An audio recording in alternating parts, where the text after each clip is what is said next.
welcome to Game Crunch, your weekly video game podcast. My name is Mike Anastasia. With me today, we got Brandon. Hello. We're here to talk about games and things. Games and things. What's on the agenda? More Switch stuff. I played some stuff. Okay. Yeah. I played more of the same things. So, Nice. but nice. like talked about last week, different things to talk about this week. So, and then there was the Donkey Kong Direct. Yes. That's That's true. That's true. All right, you ready to get into it? Yeah, absolutely. Okay. Do you want me to go first, or do you want to go first? Well, I'm pretty sure everything you played is on Switch, and everything I did is also on Switch. So we'll just combine it. Fuck it. Okay. You just go, and then I'll enter when I feel like it, I guess. Okay. So, really, I guess the big crux of my playtime this last week has been Tears of the Kingdom. I don't know. Isn't it so much better now? Isn't it just so much better now?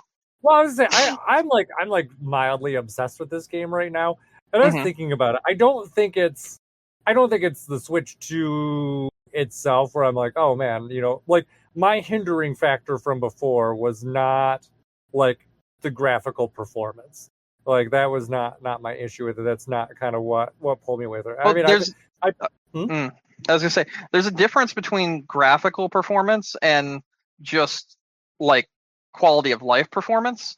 See, when it comes to graphics, you're looking for like HD upgrades, super HD upgrades like the 4K and the this kind of thing and the that sort of deal. I think there's a difference between performance when it comes to graphics and performance when it comes to like actually performance. And I think that the bump in frame rate is a deal, like is a whole nother deal. Like that's a game changer. That's the word I was looking for. I mean, that's a legitimate thing for some people, but I was just like, as I was saying, I'm talking about my own experience. And I know, but you said graphics performance. That's what I was trying to say. Like, I don't care that the game looks better. I care that it plays better. That's what I was trying to like interject. And that's all fine. But it was not a factor for me previously. Okay, so it wasn't the performance or the graphics that were a factor for you before. No, I mean, I really enjoyed my time with it last time. Like, it was not a. I didn't have an issue. Didn't you? Yeah, I finished it. I've never seen the end of this game.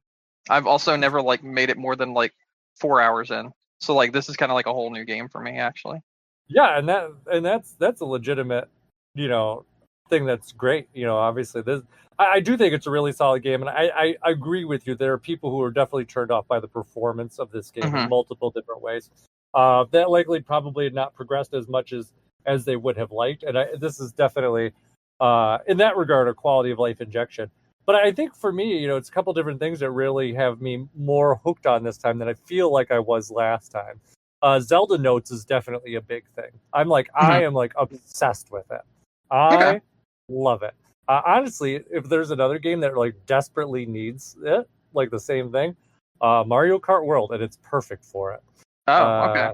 For some reason, I thought you were gonna say like the Xenoblade series, and I was thinking, that actually would work really well because those games are so massive and there's so much stuff in them that like having like that kind of thing might actually like might be valuable, like, really interesting. Yeah.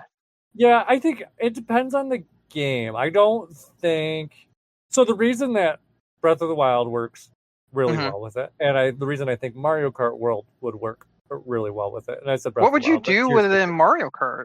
Mario Kart World? Yeah, literally GPS for everything. It could show you the world map with all the P-switch blocks. It could show you where all the question mark blocks are. It could show you where all the Peach medallions are. Yeah, and just like you do in Tears of the Kingdom, you click on it and be like, activate guidance, and it will give you directions. And guess what? You're already driving on a road. So it will literally be just like GPS. Okay. So I think that there's a lot of value for something like that in there, especially with such a big world. And that's the thing with Tears of the Kingdom and same thing with Mario Kart. It's a really big world with a lot of set markers that are like not really mobile. So you can get around to what you need to go pretty easily in something like that. Sorry, go on. No, what are you gonna say? I was gonna say I have maybe a hot take, but I don't like the idea of that for a very specific reason. Mm-hmm. The open world feels very nothing to me in Mario. However, I do get that little bit of like excitement when I'm just driving around and I find a new thing that I wasn't like I didn't expect to find, like another P switch or another question mark block or something just from driving around. I like getting lost in the open world and Hey, finding don't those use things. it. Like I know obviously I don't have to use it, but I was just saying like I don't know if I would be able to find enjoyment. Me personally, that was what I was trying to get at. I don't know if I Yeah. would find enjoyment in using something like that because I kind of find the only enjoyment that I find in the open world is getting lost and finding those things kind of like organically, Uh-huh. instead I of can. like having a route tell me exactly how to get to them. I like not knowing where the fuck I am after like, finishing like a knockout race and then just driving around the place that it left me at and like finding new shit and being like, oh, cool. All right. And that's Fine. like the only reason I like the open world. And I find myself doing that sometimes, just like I start up the game just randomly on a whim. And then Mm-hmm. like, how you see like the opening screen, it's like single player, blah, blah, blah, multiplayer, friends list, all that stuff. Or you can just press start and instantly jump into the game where your character is in the background of the opening screen. Sometimes I just boot the game and I don't know where the fuck my character is, and I'm just like, press start. And then I just drive around and whatever that place is for like a good 10, 15 minutes and like turn my brain off. There's It's sometimes where I'll fun. kind of jump in It's that way fun. too, especially if I see something interesting. But let me Hmm. juxtapose, this to you. I guess Yeah. on the other side of things. I have absolutely no interest in going back into open world at all in Mario Kart World. Period. There's no Uh, reason for it, like at all. there's I no find reason myself for it. doing it out of habit randomly. And I'm like, I don't Yeah, know why I'm doing this, but I'm yeah. having So fun while I'm doing it, but I don't feel compelled to go here and do it. Like nothing's like, yeah, I gotta continue playing the open world. I think I have to play more of that. No, I just sometimes do when I feel like it. yeah, and that's fair, and especially since I unlocked mirror mode, no interest in going back. Yep. And for me, I don't have any interest in driving around and finding 300 of anything. So if I had some way to kind of like I can with Zelda notes and kind of go through and just have things taken off the map as I collect them, It would great. make you collect Uh, the whole thing. it wouldn't make me collect the whole thing, but at least would make me be more interested in kind of what's going on. I Mm. just read a thing on Reddit the other day where I don't remember how many of those P-switch things are. There are like 350. Guy literally is like, I have 349.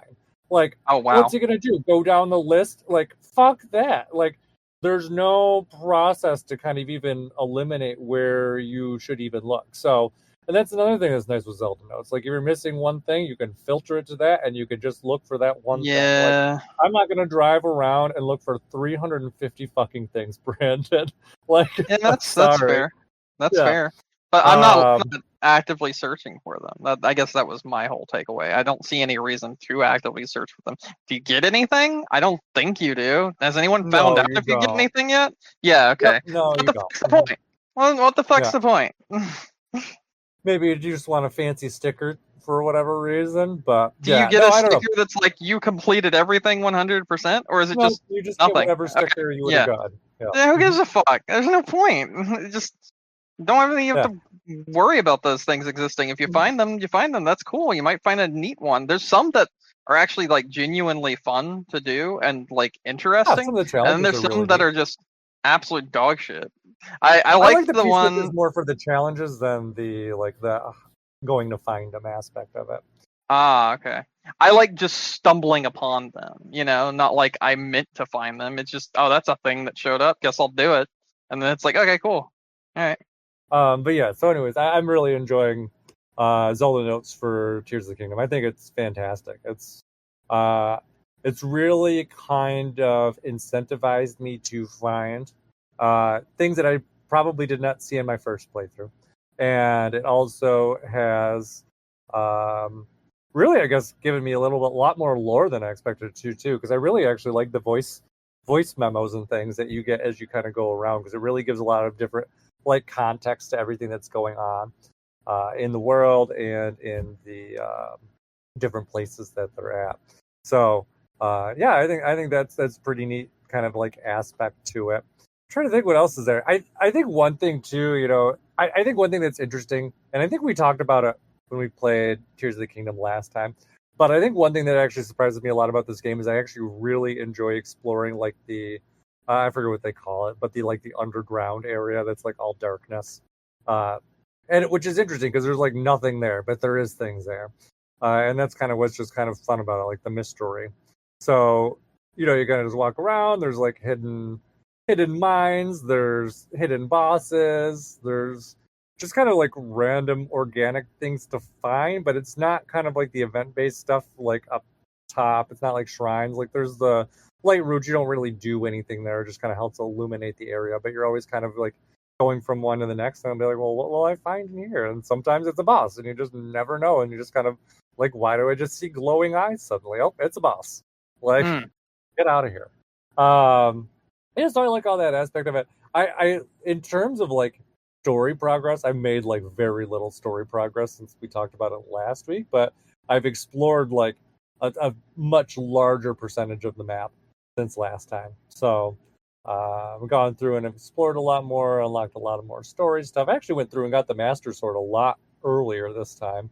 Last time I kind of waited until I think where the game wants you to do it, which is like after you completed most of the dungeons and some other story beats. This time I kind of did it in between. Like I did 2 dungeons, and then I went and got the Master Sword, and now I'm kind of going back through and doing some of the other things. So that aspect is all kind of nice. I do really like how this game does just kind of, it does give you a lot of threads to kind of explore, kind of like Breath of the Wild does. And I do think that, I think I mentioned this last week, I do think that organically this game has probably the better gameplay experience. Overall, I think the world's more fleshed out, between, not that the sky stuff is really like in depth or anything to write home about, but it is there. There's that stuff to explore, and it's definitely more exciting than Skyward Sword, which is impressive considering that was a game that was entirely built on sky islands. Those are really fucking boring sky islands. These ones are less boring sky islands, but they're still boring. And then you kind of have the underground, which I think is really interesting. There's just a lot more going on the land. But like I said, I think whereas I think Breath of the Wild's kind of advantage comparatively between the two. I think Breath of the Wild is kind of more of like a survival game. You're kind of really a lot more limited resources, a lot kind of more in the dark about what's going on in the world story wise, and kind of just peeling back those layers as you go through and kind of explore if you want to. And if you don't want to, then you don't have to, which I think is great. Whereas Tears of the Kingdom really is kind of more like, hey, like I said, really seeing about what's changed in the world and seeing how this world's kind of like growing and developing, kind of as time goes on. So there's that. And they have a lot of new like things to do in the overworld, aside from just the Koroks. Now there's like there's all these caves to explore. There's all these different kind of like new side quests, like you find those like traveling Koroks that you gotta get from place to place. The guy who's holding his signs. And like you have to rebuild the signs there. Yeah, those were fun. Yeah, I like and then just the wide variety of bosses that are just in the game, just everywhere. Because you have like more of like the dragon things, like you have dragon things this time they weren't in the last game, like things like that. Those things are all kind of fun. So, so I've just been like really just getting into Tears of the Kingdom and really been enjoying it. So a lot more. And I think, like I said, I think a lot of it is Zelda notes, which is really kind of incentivizing me to kind of explore around a lot more and see things that I wouldn't necessarily saw before. And I love too that you can really just have on the map the things that you want to see and turn off the things that you don't want to see. So it's like I'm not going around hunting Korok seeds, so I turn them off. I don't have to look at them. I don't know where they are, and I don't care. I find when I'm walking around, I might go and get it. But sometimes I don't. So just all kind of depends on what's there. So I like all of that. How much are you playing Tears of the Kingdom actively, or no? Just kind of like as it comes up. So I've only played a little bit. I haven't played that much on my Switch 2, but what I have played, I've really enjoyed. Maybe like an hour, obviously, just starting back up from scratch. So there's that. I need to play more. I probably will. I really haven't played that much this week. But yeah, that's kind of where I'm at right now. That's probably the game I'll play. No, I'm lying. That's not the game I'm going to play next. I know I'm playing next already. because it's installed on my PlayStation 3. So whatever. Oh, that's fair. I mean PlayStation 3. Wow, I'm meant PS5. Sorry. Yeah, that's fair. What was I gonna say? But yeah, so I've just been chugging through that. One thing that was really interesting, I saw a video on YouTube yesterday, and I thought this was wild. Because this guy's like, this is not modified. He's like, this is legitimate. It's like, this is like unmodified Tears of the Kingdom. So in Zelda notes, you can share like QR codes or whatever between people. So if I made a really cool thing, I could share it with you and be like, hey, Brandon, try this out. So there's that. This guy was like, he was unpacking like all these just like wild QR codes that did things. Like one was like he put it down and it just like spawned horses, like just like unlimited. You couldn't do anything with them. It just spawned tons of horses. Like I don't know, probably like 20, 30 horses that just kept on walking out. He was like, let's try this other one. It spawned Calamity Cannon, like the dragon. I was like, okay, wild. I didn't even realize it. I mean, obviously it's like glitchy stuff, but apparently you can do some very strange things with those QR codes. It's fucking weird, actually. Yeah, I thought so too. But yeah, it all looks pretty nice overall. Okay. So, yeah, very happy with my time back with it. Looks very good. Oh, I forgot actually another thing that I kind of tried out in between this week that I didn't put in my notes, but I meant to because we talked about it last week was Splatoon. I went back and tried out Splatoon. Looks great on the Switch too. Although I really didn't notice much of a difference between that and on the previous Switch. I think it still looks really nice regardless. So yeah, the major thing with Splatoon 2 is, and it's also the same thing with Pokemon. You know how when you get further away from something, the frame rate of far away NPCs get like you know, lower and lower depending on how far away you are. That's no longer a thing in Splatoon 3. I don't know why I said Splatoon 2. In Splatoon 3, that's no longer a thing. That's what the update did. But also, it made the plazas, all the plazas now run at 60 FPS instead of the 30 that they ran at before. So, like, that's the major thing that they did with that. Yeah. So the one thing that I think was the biggest thing for me, though, was the how freaking nice the Switch Pro controller is for Splatoon. Oh man, I would not know. I did not buy a Pro controller. I'm just using my original Switch Pro controller.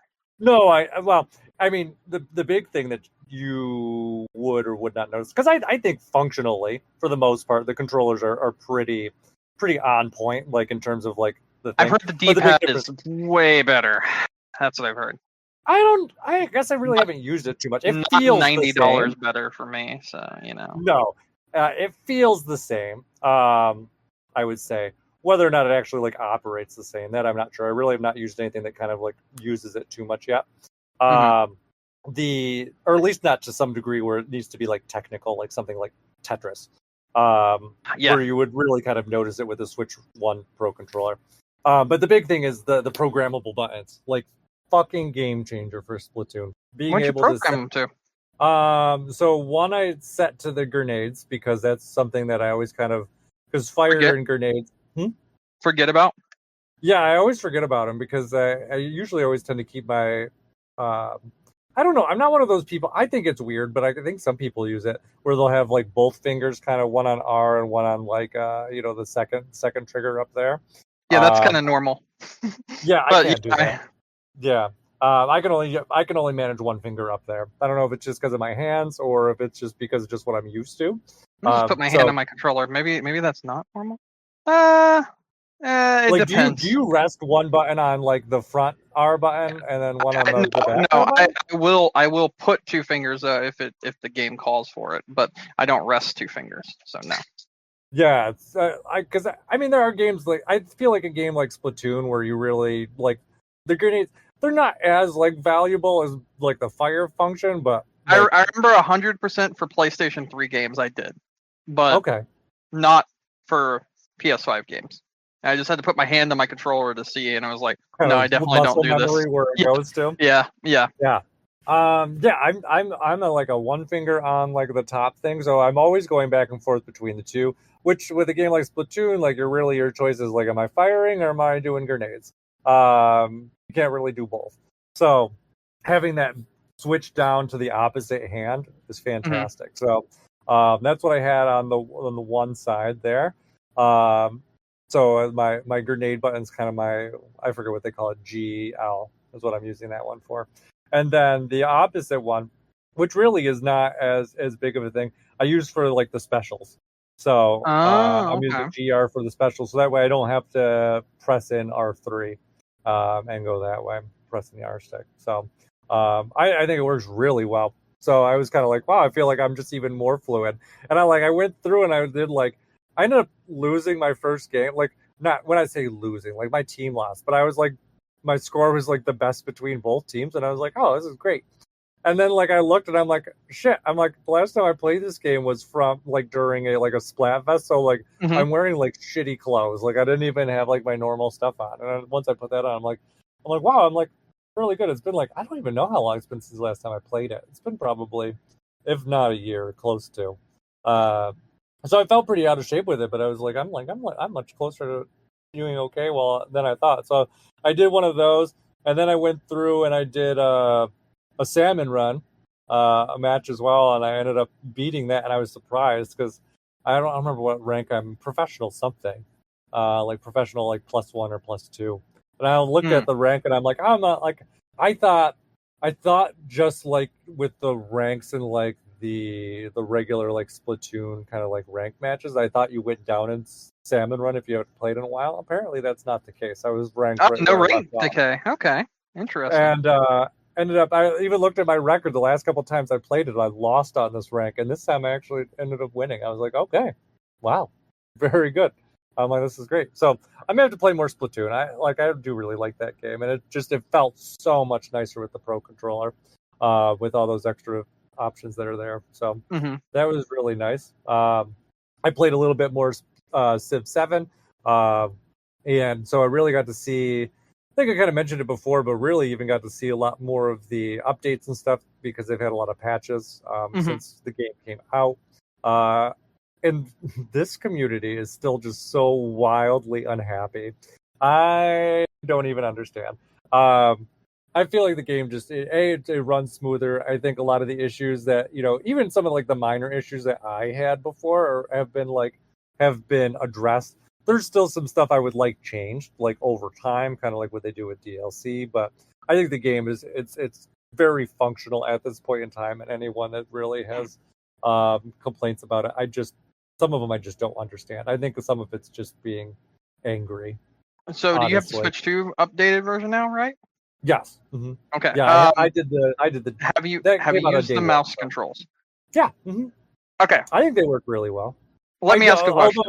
Yeah. Because I don't know about this, so I have to ask this question. Okay. I heard that you can't scroll while in mouse mode. Is this true? What do you mean? So you know how on a computer mouse you have a scroll wheel?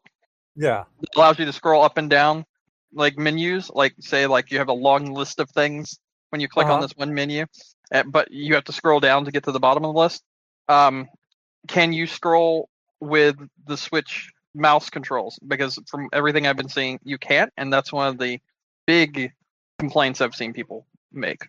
I don't know. I don't even think I tried it. Okay. Because I don't think there was any place where I would have needed it in Civ 7. Well, there definitely is, because I've seen people talking about it, and I've seen videos people talking about it, and I do not know the exact moments, but I've seen enough videos of people talking about it that makes me go, oh, okay, yeah, that actually would be a problem. So the fact that the scroll's not there. Yeah. Yeah, like I said, I don't remember any issue where I could have used it with Civ. So I'm not sure, actually. And I to be honest, I actually prefer the controller controls compared to mouse controls. And it's not anything to do with the mouse controls themselves. They work really well and very seamlessly. I just don't feel the need for it. Just because I really like the controller controls for Civ. So I don't know. Actually, I don't have an answer for you on that one. Okay, then. Maybe something to investigate later?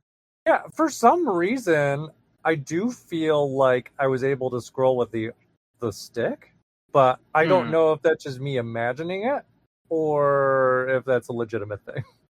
So I'll have to see if I can like find out some more. I'll have to try.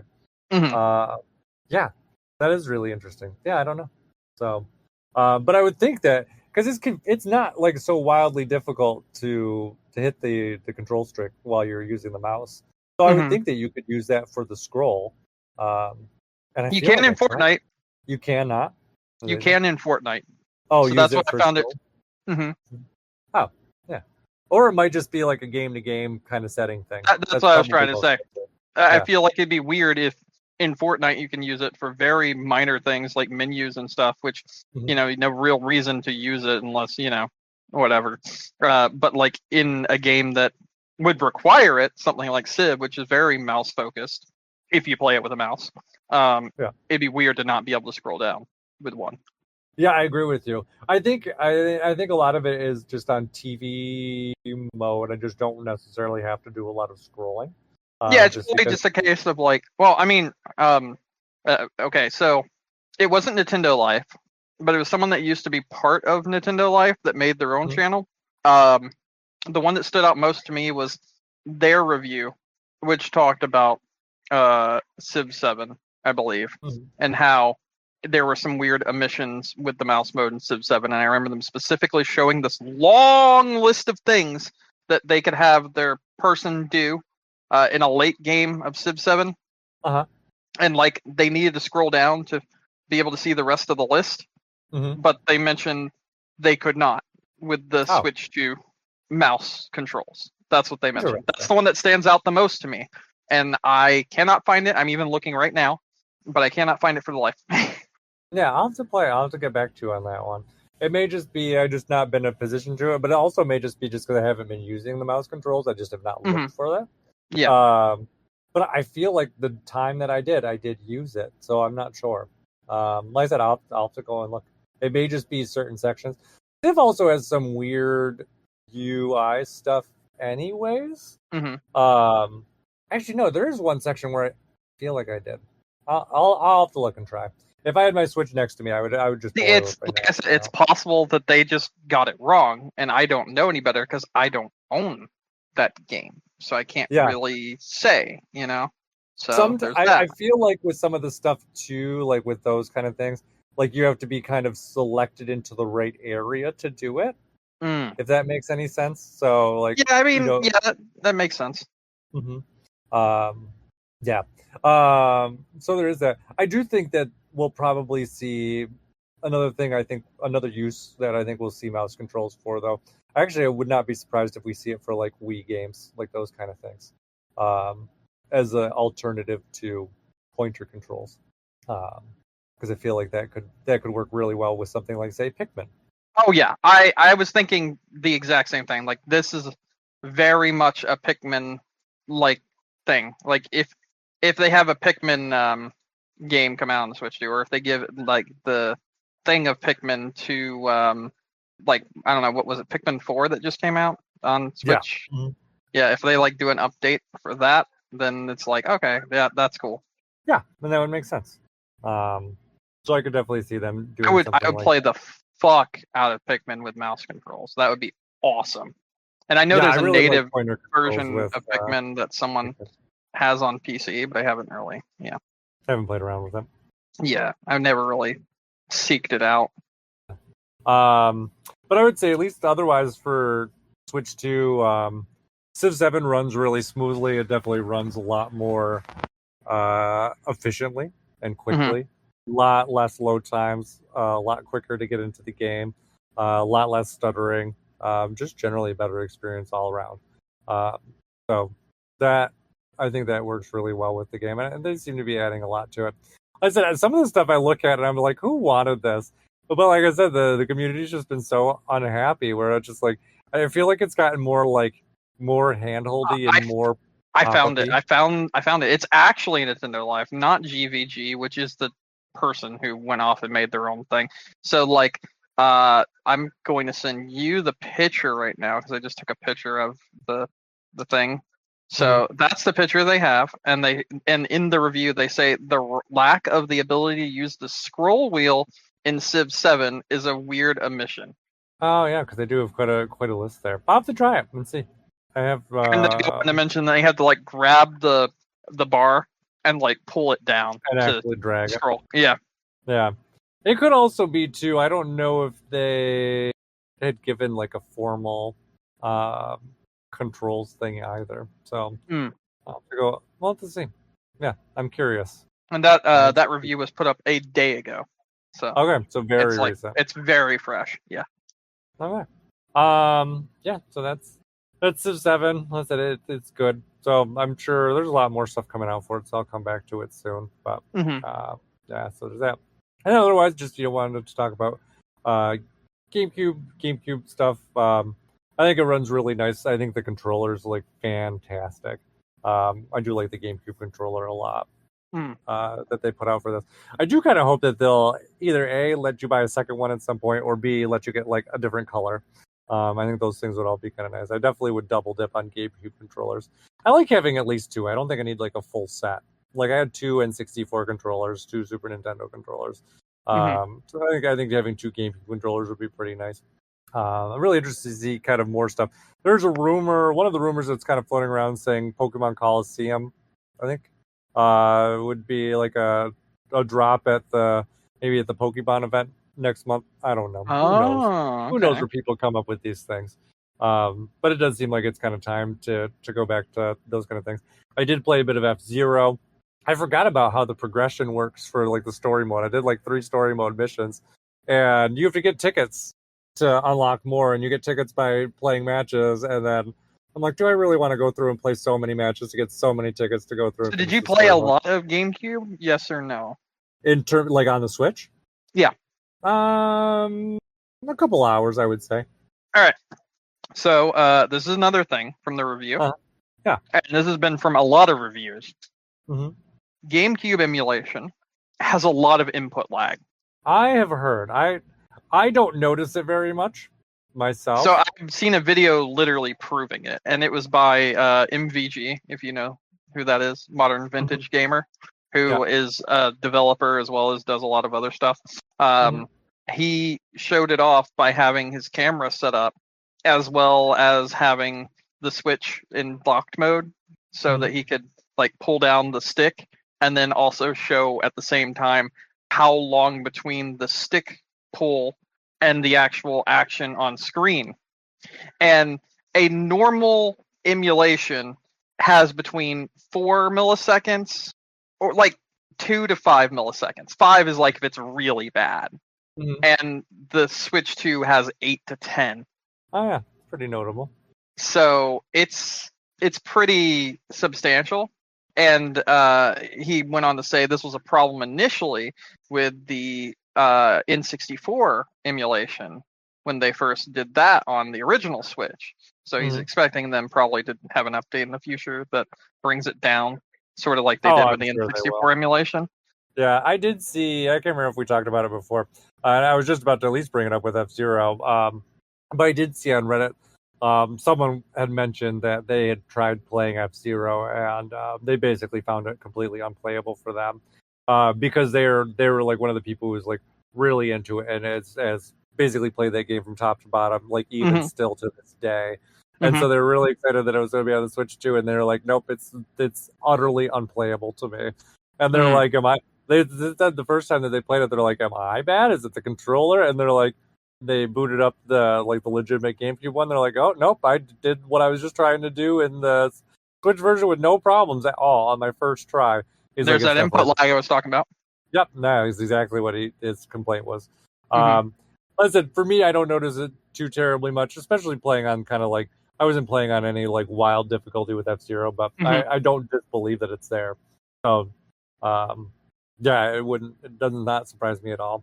So yeah, and I agree with you too. Probably something that will be fixed over time with patches as they get more fine-tuned with kind of the stuff that's going on.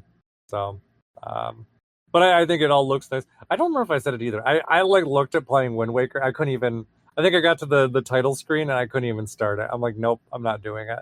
So I'm like, I have no intention to finish this game. I'm like, I'm not starting it. I can't do it. It looks nice though, at least from what I saw. But my big thing with it is the Wii U version of Wind Waker is just so nice that I cannot go back to the version without the quality of life improvements, like just mentally. I'm like, Triforce Quest, no. Slow Sail, no. I'm like, there's just too much there that's they fixed later that I just don't even want to fucking deal with it. So, but it's great for the people that want it and have the option that's there. I also think Soul Calibur looks really nice too. So there is that.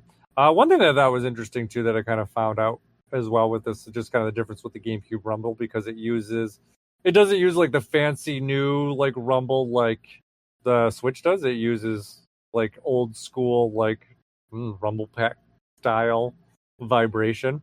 So it is very like notable when it goes off. But apparently because of that, it doesn't work with other games because it really is just kind of it's like a Rumble Pack. So it really only has one speed, like which is like intense rumble. So you don't get like kind of the nuance like you would have with something like say Mario Kart, where like you might get like a light rumble if something's kind of going on behind you and directionally. It would just be like a hardcore rumble all the time, which is not necessarily viable for something like that.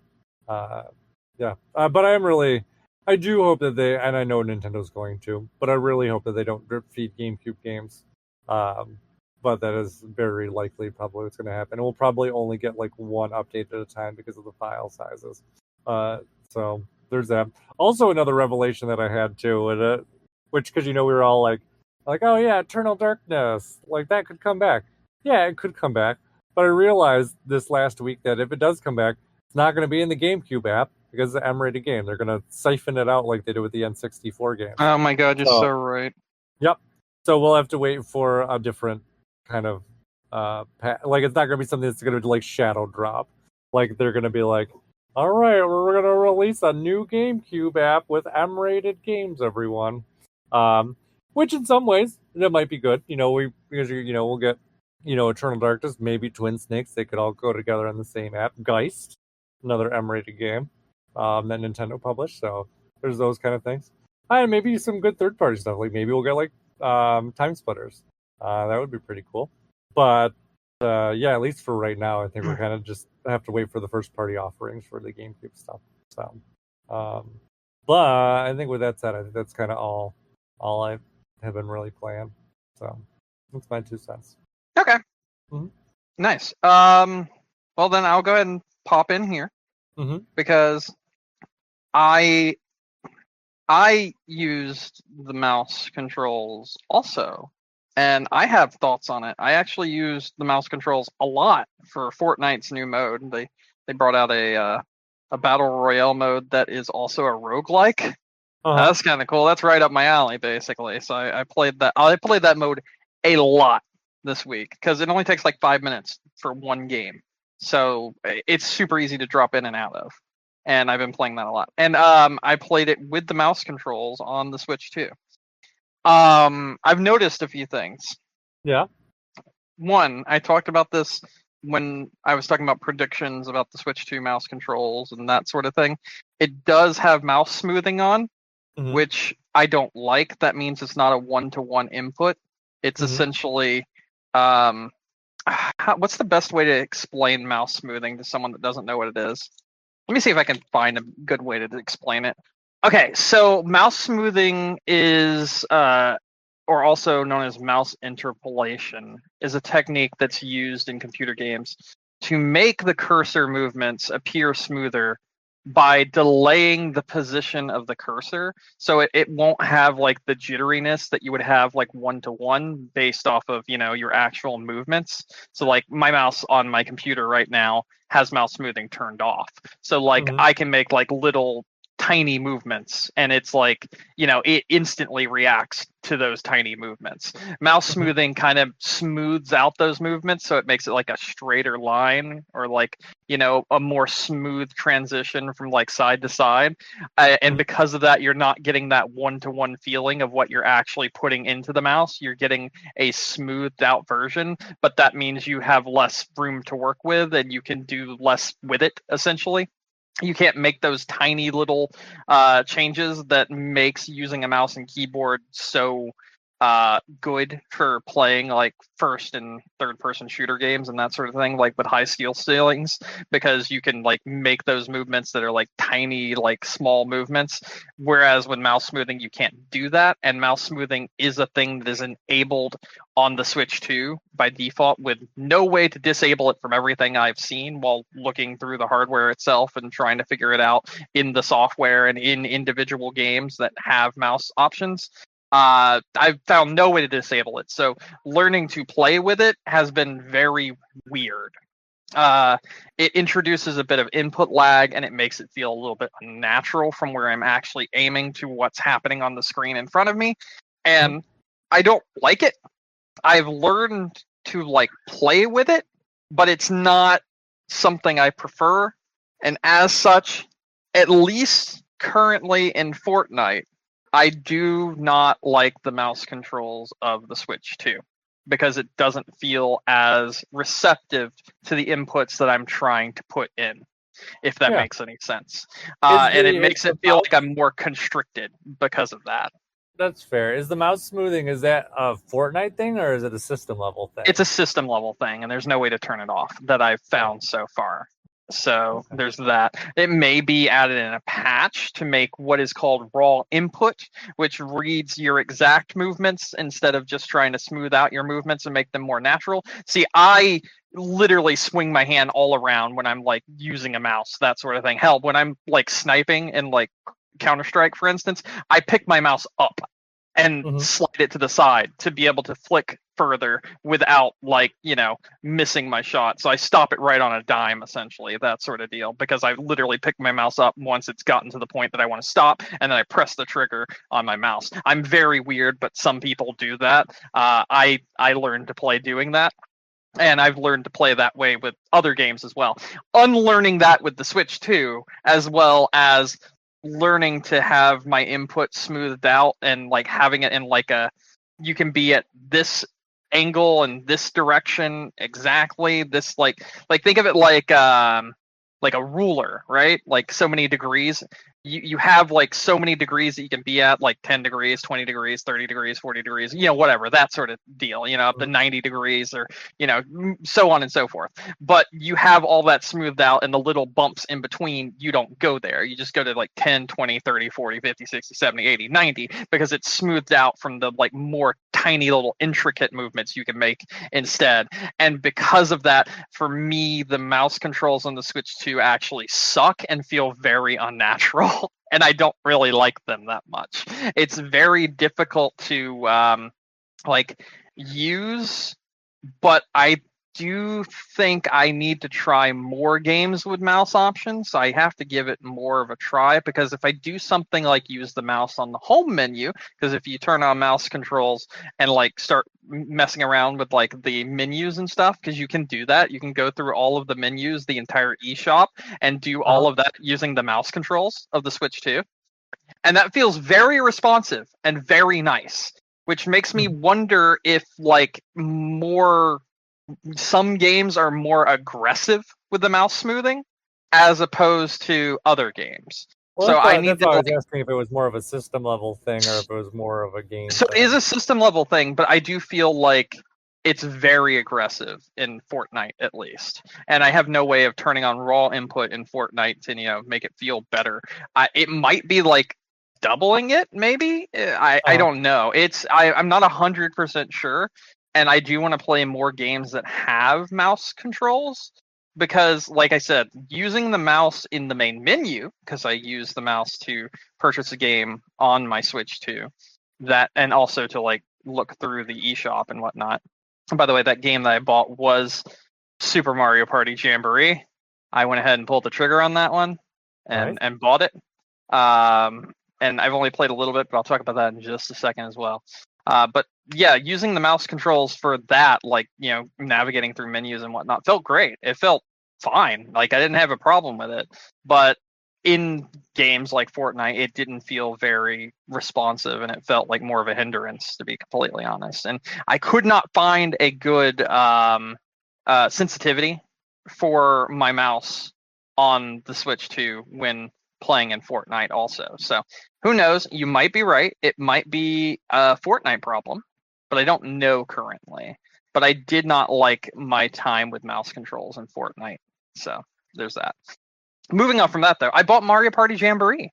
Nice. And I did not know that there was a single player.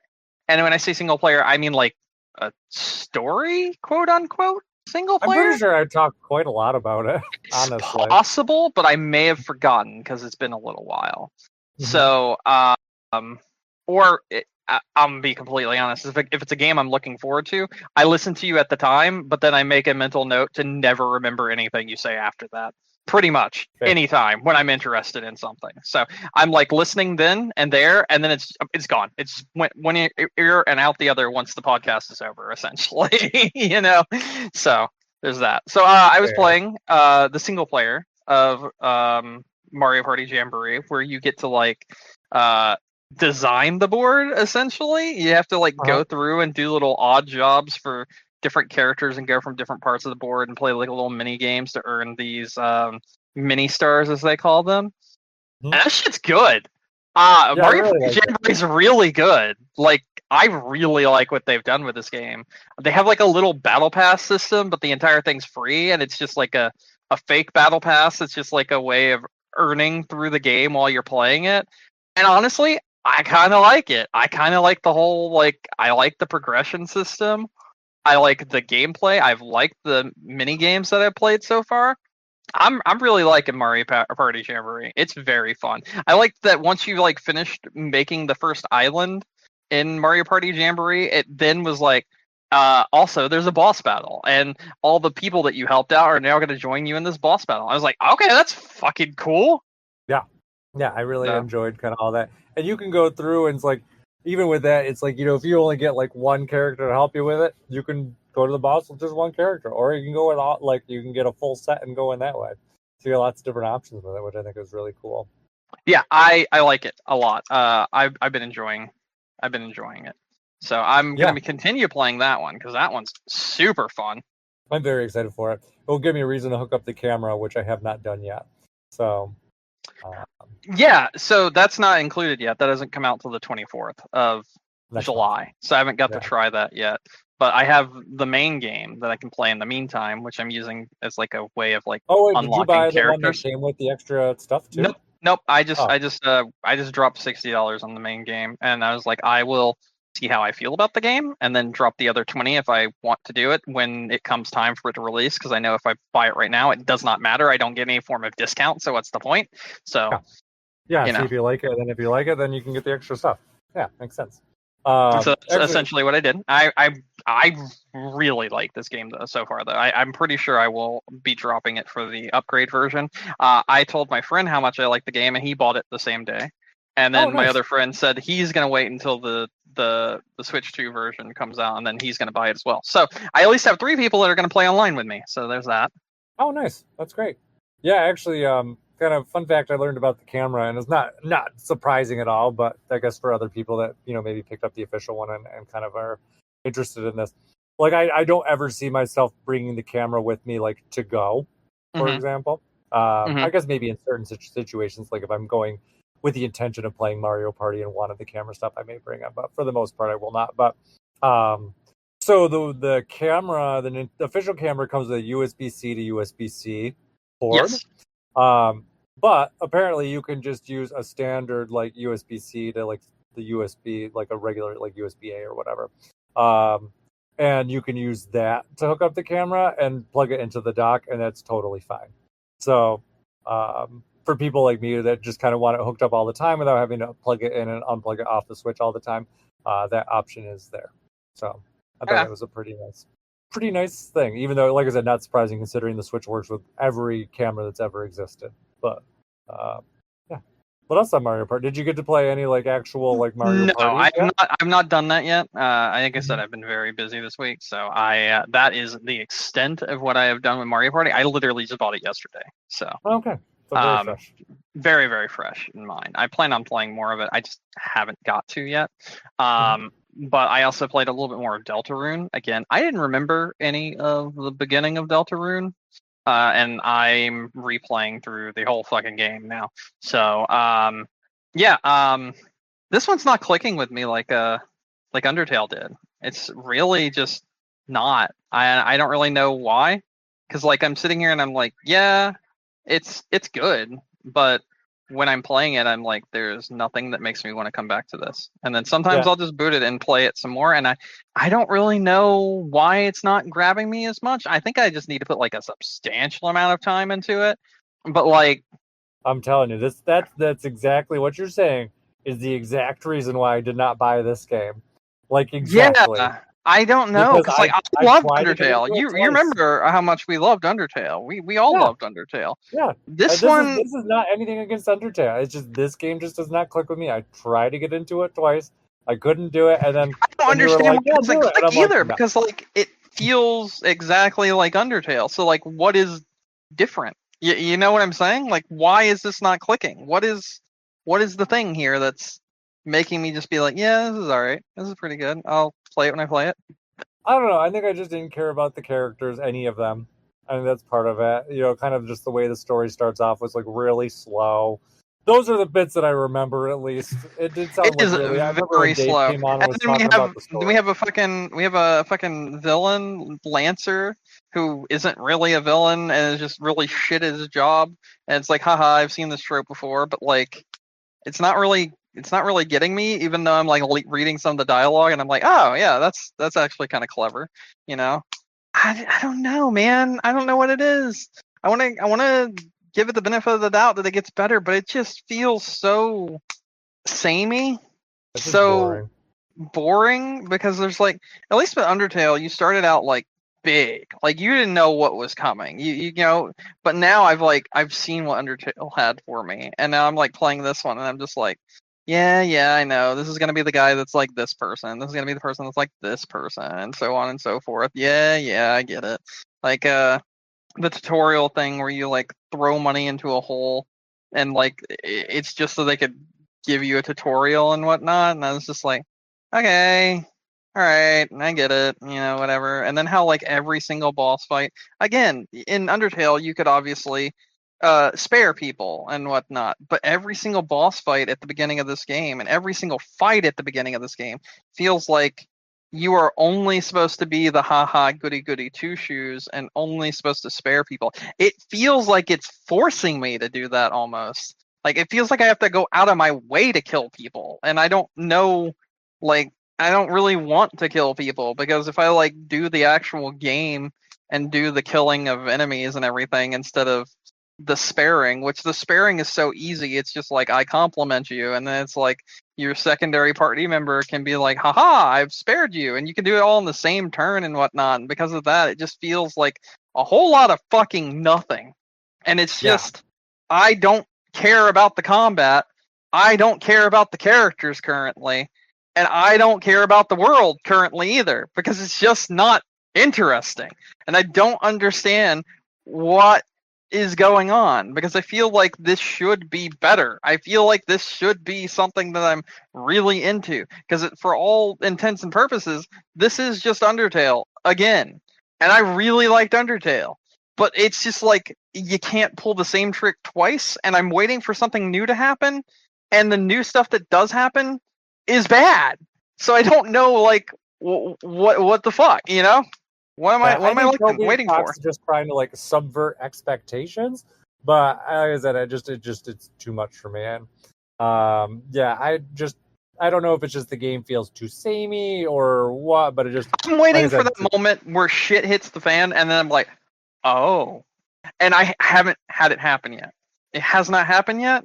And like, I don't really know if it is going to happen, but there's 4 chapters, and like, I've barely even scratched the surface of the first one, but it's just so boring that I don't even care about going through more of it. Like, I got my third party member, obviously, which is, oh god, why can't I think of her name? Well, it doesn't matter. I got my third party member, which is the girl you were made to party up with initially for the project that you were gonna do in class before you got teleported to this magical weird fucking world for no reason whatsoever. And now she's like, cool, I'm on a rampage, I'm gonna kill everybody. And it's a party member that you can't control. She will automatically attack. So what you have to do is you have to plan out with your other 2 party members how to like spare people before she can kill them. And it's like, that's a neat idea in theory. In practice, it's really fucking stupid and easy to get around. So it doesn't feel like there's any kind of like stakes, difficulty. And then on top of that, it's just kind of an unlikable character currently. Like, she's not like, oh, I fucking hate this character, but she's like, all right, well, I know you're going to be the person that's like just misunderstood, and really it's just, you had a bad upbringing or something like that. And maybe I'm completely wrong, and maybe my expectations will be subverted, and it turns out she's like the fucking villain or something. I don't know, but I just feel like it's that kind of character because of the way they have been presented so far, and they're just so boring. All of them are. Yeah, it sounds very boring. And it was very boring when I played it. But why I didn't even make it to the second chapter. So I'm gonna go through chapter 1 and 2, and then if I still feel the same way, I'm just gonna be like, "Damn, he got me. He got my $25." Yeah, at least at that point, you feel like you'd have a pretty good idea. So, yeah, but no interest. No, I just don't know, man. I don't hate this game. I feel nothing towards it. And it's really weird because like I see it on the dashboard of my Switch too, and I'm like, I should be excited to play this. I should want to keep jumping back into this game, but I just don't care. I don't know, man. No, I don't blame you. Yeah, no interest.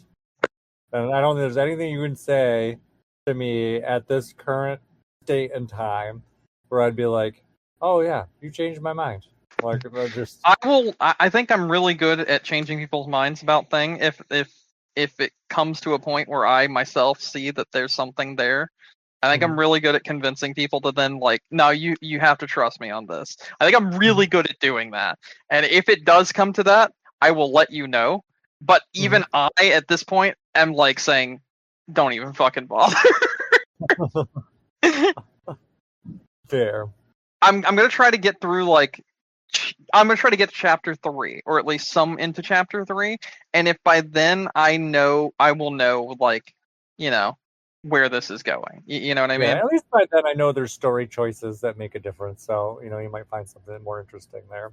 So, because I guess there's I don't know if it's a hidden ending or alternate story or something. I know there's something in the second chapter, because I remember Dave talking about it when he was on, when that was new and people cared about it. So okay, you got that to look forward to at least. That would be chapter 2, because chapter 3 just released alongside the Switch 2. So yeah, so we'll see. We'll see.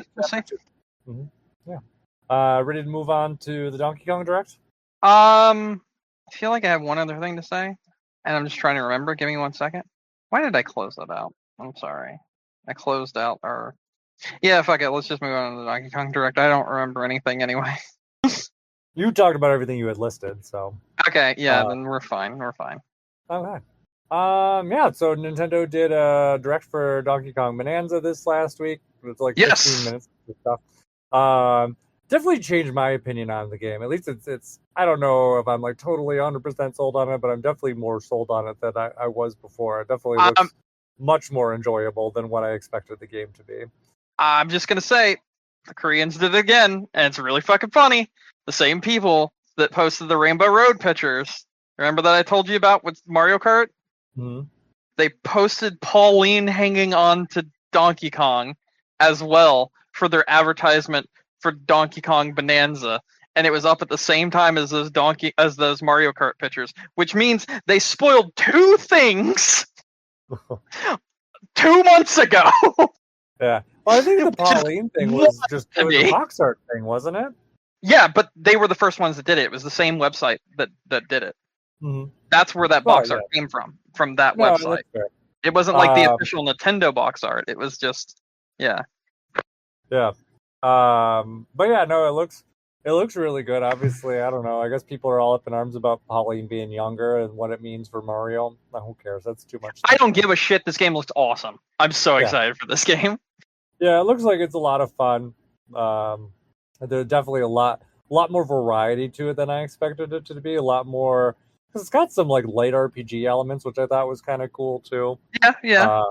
So you have that kind of stuff, so you can get your abilities, you can upgrade them. It looks like he's got some transformation stuff too, kind of based on different things that are going on there. I don't really know what else to say about it. The music sounds great. Just looks like it's a lot of fun. So there's a rumor that it's not necessarily the Odyssey team directly, but like a spinoff of the Odyssey team. So people that had that's worked fair. on it. But we probably won't even know that until the game comes out. A lot of times we don't find this out until like the credits. So once someone True. actually gets the chance to play it. But I definitely am more optimistic for it. I'm really excited for the Amiibo, which I already got pre-ordered. So it looks like it'll be a lot of fun. I don't know what else I was going to say about it. I think really just kind of like my overview on it. I don't think there's much to say about it other than it just looks fucking awesome. There is also one other thing that I did notice that you didn't bring up, which I think is really fucking cool, and that is that it has the ability to game share on with like another Switch and have multiplayer played between the two Switches. Yeah, but Switch or the Switch second 2. Switch can be a Nintendo Switch, which means this is the first game you can game share that's a Switch 2 exclusive that can be game shared with the original Switch. And that's pretty interesting to me. Yeah, I do think that's really interesting. So I have not yet tried said feature on anything, but me neither. To see how well it works. Yeah, that's kind of how I feel also. Like I like the idea of it. That's my main thing. Yes. But other than that, I just think it looks very good. I'm very excited for this game. I don't think it like moved up to the top of my list for like games I'm interested in playing. However, I mean like top games I'm interested in playing this year. However, it is definitely now up there at like games I'm excited to try out. Games that I think will be very good. I don't think it'll be maybe it will be something. If it is actually the Odyssey team, it might be a like we talk about this again at the end of the year kind of game. You know what I mean? Yeah, absolutely. But I still think the top spot for me on that is 100% Metroid Prime 4. I need that injected into my veins immediately. Hey, soon. Out now in London. Yeah, I guess so, right? I like that Nintendo had to actually step in and clarify the game is not actually released yet, and that shit made me laugh so hard. Yeah, it looks like I did see someone point out. It looks like it was a layering issue. Like it looks like if you looked at the picture really close, it looks like there was a layer underneath it, which probably was just the 2025. But it looks like they accidentally left the coming soon layer on, or sorry, out now layer on from the other posters and just didn't turn it off before they sent it into printing. So I'm gonna tell you right now. Yeah, that's bullshit. I think it's what I originally guessed, which is that it was supposed to be a launch title, but Nintendo needed to fill space, so they delayed it till later on. That's what I think is happening. It's possible that maybe that's why it was changed at some point. Yeah. But if you look at it, like you can see, like it definitely looks like I don't know how much you've used Photoshop or like similar kind of things, but it definitely looks like there's a layer that was underneath it comparatively to the other picture, with a slightly larger like 2025 button, like what is actually there now, because they did update the poster in the UK. It is fixed now. Okay. But if I had the picture that I saw where someone pointed it out, I'd show you. But yeah, if you look kind of around the edge there, like at the end of the like out now, like it kind of like it balloons up into like a larger button, and it's kind of like it just looks like it's on top of another one. I don't know how to explain it other than like I'd have to show you, but if I could, you'd know exactly what I was talking about. I see. Okay. Yeah. Anyways, anything else you want to talk about before we wrap up? Actually, yes. Someone got a hold of a in development build of Concord, and it is online now. Mm-hmm. And as such, the game has technically been preserved because you can play the game in the development build, even though, you know, people that bought Concord initially, they can no longer boot that game, period. Oh. So, yeah, no, you didn't know that? Concord, if you bought Concord and did not refund it, you can never boot that game. Like, you'll try to start it up and it'll tell you that these servers don't exist. And basically, the game you own does not exist. But someone got an in development build version of Concord now on the internet that allows you to actually boot and even play the game if you can find a way to run your own servers. So that's kind of cool because that's kind of a little bit of game preservation, and that's pretty fucking neat. I like that. Yeah, that's pretty nice. Yeah. Like, I don't like Concord. I think it's a bad game. It's always pretty much been a bad game. But I'm happy that something's being preserved. Like, damn, you know? Yeah, that's a good thing. I really don't have much else to say on Concord, though. I don't either. But I'm good with preservation.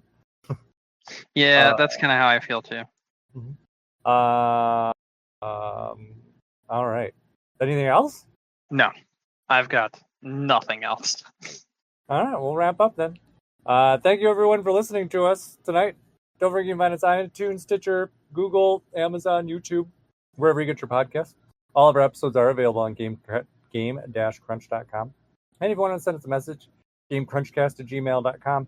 Brandon? Yep. Any final thoughts? No. All right. Well, that said, my name is Mike Anastasia. You can find me online on Clash of Penguin there or on your favorite gaming console. And until next week, game on. Game on. Game time. Game on. Hit play. Feel the beat. Let's dive in. Mike and Brandon on the scene. Oh, with that Game Crunch flow. Talking bites, chips and screens, console tales and pixel dreams.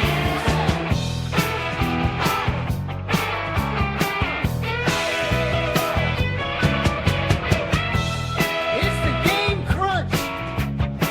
Time to turn it up. Friends gather round with their cups filled up. Mike's got the know-how. Brandon's got the tone. When they hit the mic, it's game on! Game on!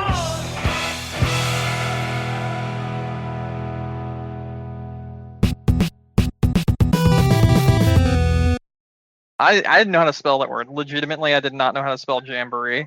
So it's like, what the fuck is this? How do I spell this damn word? Well, and sometimes Nintendo decides on their own spelling for things too. That's also true. So That's also you true. never know.